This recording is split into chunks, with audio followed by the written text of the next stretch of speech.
Mesdames et messieurs, bonsoir. Bienvenue sur PDCI TV. Les titres de ce journal. 3 nouveaux vice-présidents récemment nommés par le président Henri Konan Bédié, reçus en audience.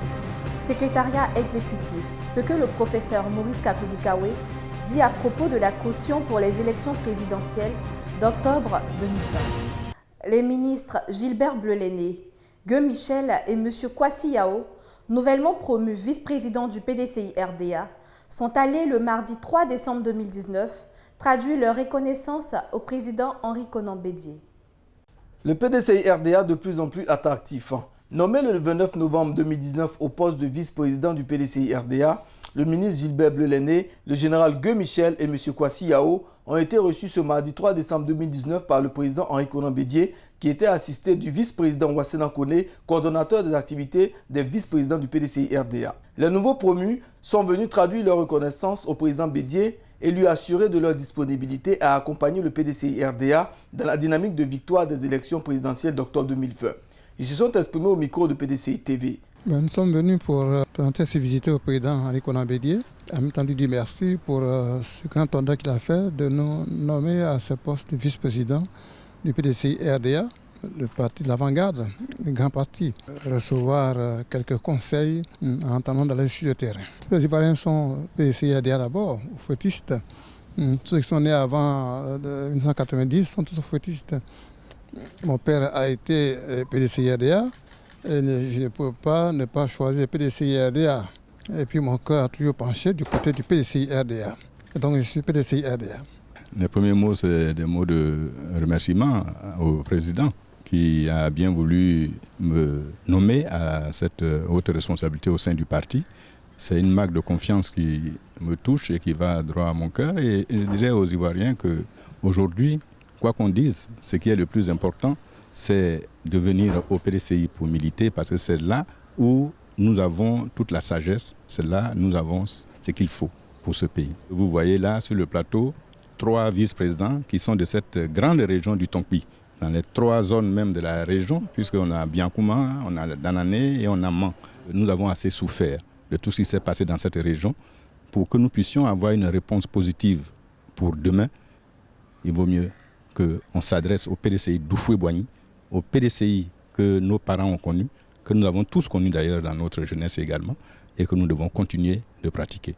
Donc avec Henri Konan Bédié, nous avons la certitude que le PDCI reviendra au pouvoir et le bonheur sera là pour chacun de nous.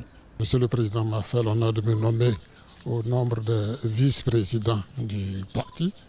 Et il convient qu'en ces circonstances, je passe le saluer et lui dire merci pour recevoir ces consignes. Il me serait quelque peu difficile de donner un sens ou la valeur de cette nomination, mais je pense qu'elle traduit la confiance et l'estime que le président me témoigne. Je pense que les militants, il y en a un assez grand nombre qui s'attendent à ce que je me mette au travail plus que d'ordinaire et que je puisse participer à la reconquête du pouvoir avec le PDCI-RDA en 2020. La 144e session du secrétariat exécutif du PDCI-RDA, présidée par le professeur Maurice Kakougui-Kawe, s'est tenue le mardi 3 décembre 2019 à la maison du parti à Cocody. Un extrait de l'intervention du ministre Gikawe sur l'augmentation de la caution pour les candidats aux élections présidentielles d'octobre 2020. Même si d'aventure il disait que la caution est 1 milliard, nous au PDC on n'a aucun problème, on peut payer. Quel que soit le montant qu'il fixera, on va payer. Mais le problème, c'est que ce pays-là, il a une culture, il a des ressorts insoupçonnés. C'est un pays bâti par le PDCI-RDA avec la politique du Feu-Boigny pour faire rêver la population. Ce n'est pas pour rien que nous sommes devenus un pays d'hospitalité où tous les peuples viennent. Et c'est une chance. Et sur le plan biblique, quand vous recevez l'étranger, c'est une chance, mais c'est la politique. C'est-à-dire qu'au Feu-Boigny, le PDCI, ont développé une politique pour faire rêver. Je donne mon cas. Je suis fils de paysan. Je suis professeur titulaire de cardiologie. J'ai été ministre. Je suis secrétaire exécutif du plus grand parti politique Côte d'Ivoire, le PDCI-RDA. Mais ça, c'est un rêve. Mais il faut que mon parcours fasse rêver aussi les autres qui disent que moi, mes parents n'ont pas assez de moyens. Mais quand on veut mettre l'argent devant, on fait de l'exclusion. Donc ça veut dire qu'en Côte d'Ivoire, quand vous êtes pauvre, vous ne pouvez pas être président. C'est-à-dire que vous êtes intelligent, vous êtes compétent, vous pouvez tout faire. Mais comme vous êtes pauvre, vous ne pouvez pas trouver 500 millions, 200 millions, vous ne pouvez pas être candidat. Ça, c'est de la pure exclusion. Mais je voudrais dire que notre pays, certains n'en maîtrisent pas les ressorts. Moi, je suis fils de paysan. Et je suis resté paysan. Je suis au village toujours. Dans nos villages, ce n'est pas l'argent qui compte. Il y a des personnes, elles sont nées comme ça dans le village. Parfois, elles n'ont même pas de femmes. Elles n'ont même pas de maison. Mais quand il y a une réunion, qu'on doit prendre une décision, c'est eux qui influencent le village. C'est comme ça dans nos villages. Donc, dans nos villages, on ne va pas dire, comme tu as construit la plus belle villa, et c'est toi qui vas nous dicter les choses. Ça ne se passe pas comme ça dans nos villages. Donc, je pense que c'est une erreur de penser qu'on va monter la caution. Ça ne sert à rien du tout qu'on monte la caution. Même quelle que soit la caution, le PDCI n'a aucun problème. Le PDCI est prêt à payer. Konon Kwadjo Bertin, dit KKB, ex-député de Port-Boué, était l'invité du journal télévisé de TV5 Monde le mardi 3 décembre 2019. Les échanges ont porté sur la situation politique et les élections à venir. Écoutons cet extrait. Aujourd'hui, nous recevons Kouadi Konon Bertin, dit KKB, ancien député de Port-Boué, ancien candidat à l'élection présidentielle de 2015. Bonjour, merci d'être avec nous. L'élection présidentielle ivoirienne aura lieu en octobre 2020. Le président Alassane Ouattara, âgé de 77 ans et qui est au pouvoir depuis 2011, a annoncé ce week-end qu'il pourrait bien être candidat pour un troisième mandat, même si la Constitution limite les mandats à 2. Que pensez-vous de cette annonce du président Alassane Ouattara? Il s'accroche au pouvoir?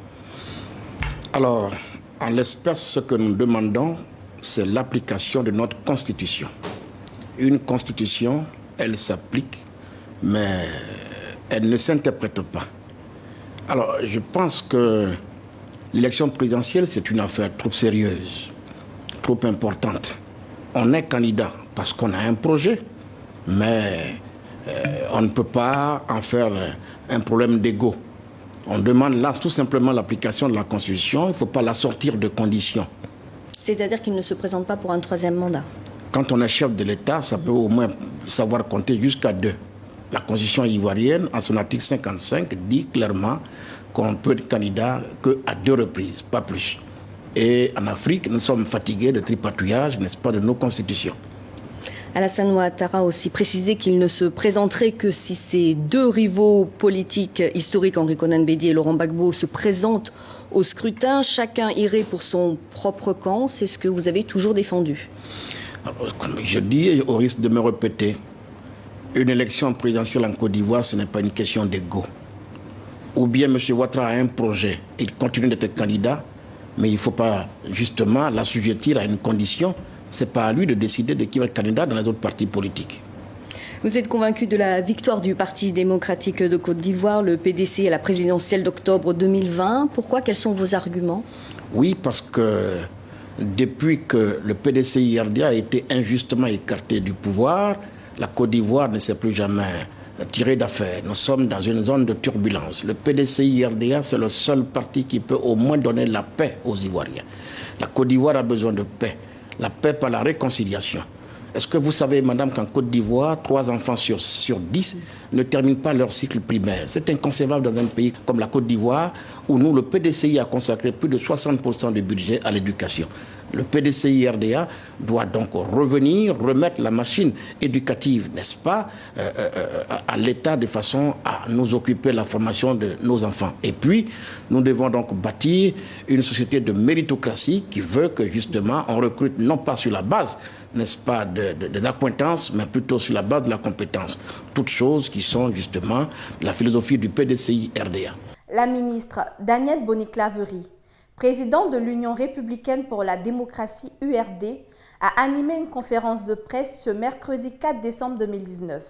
Daniel Boni-Clavry, président de l'Union républicaine pour la démocratie, URD, a animé une conférence de presse ce mercredi 4 décembre 2019 pour exprimer ses préoccupations, ses doutes et attirer l'attention du gouvernement sur le péril qu'il fait courir sur la paix et les élections présidentielles de 2020.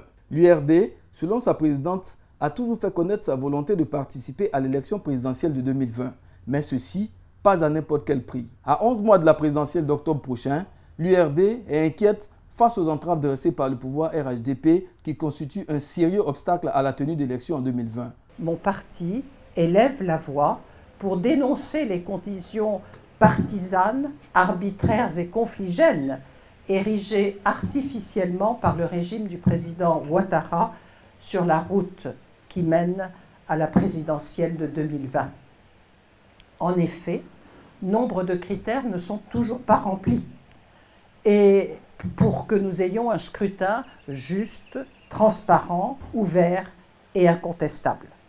Dans ces conditions, nous refusons d'engager le pays dans un nouveau cycle électoral aux perspectives incertaines. Le pouvoir s'est à nouveau figé dans sa position de passage en force, une CEI inacceptable, un projet de caution qui varie entre 100 et 200 millions et que nous trouvons comme une mesure autoritaire, antidémocratique et surtout scandaleuse. Il y a aussi la décision solitaire qui se profile à l'horizon d'une élection à un seul tour. Toute mesure qui découle de l'autoritarisme du chef et du fait du prince.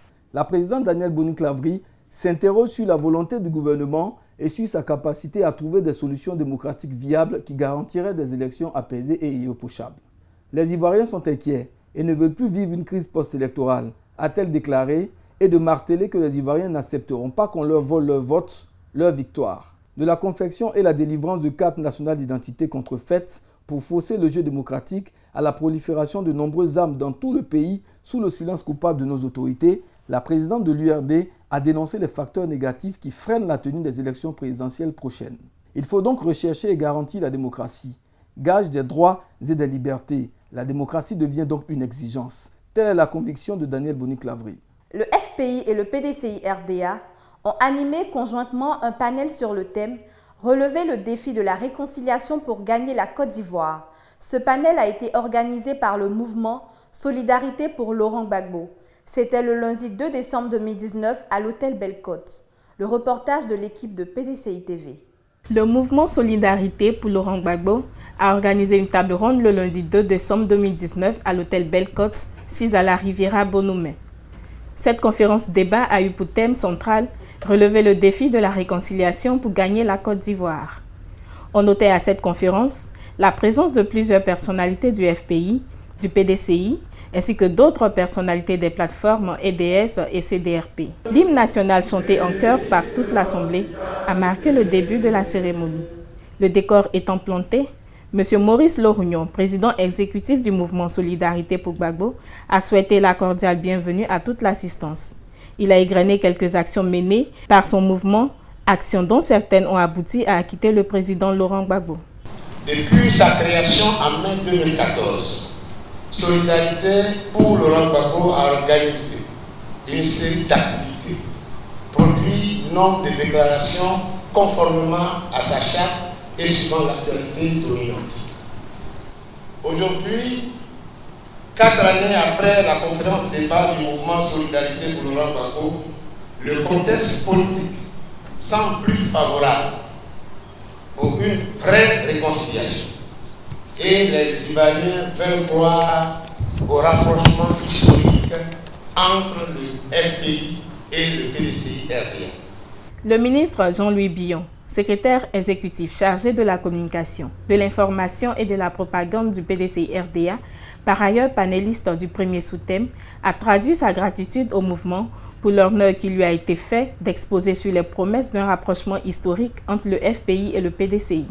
Il a dans ses propos donné les véritables raisons pour lesquelles le FPI et le PDCI doivent se mettre ensemble pour la reconquête du pouvoir d'État. Les règles sont connues. Lorsqu'on s'accorde sur les règles, on sait ce qu'on doit faire, on sait ce qu'on ne doit pas faire. Il y a un philosophe qui disait la liberté, c'est de faire ce qu'on est obligé de faire. Mais quand le cadre est connu, quand la règle est connue, on s'accorde tous et on ne transgresse pas.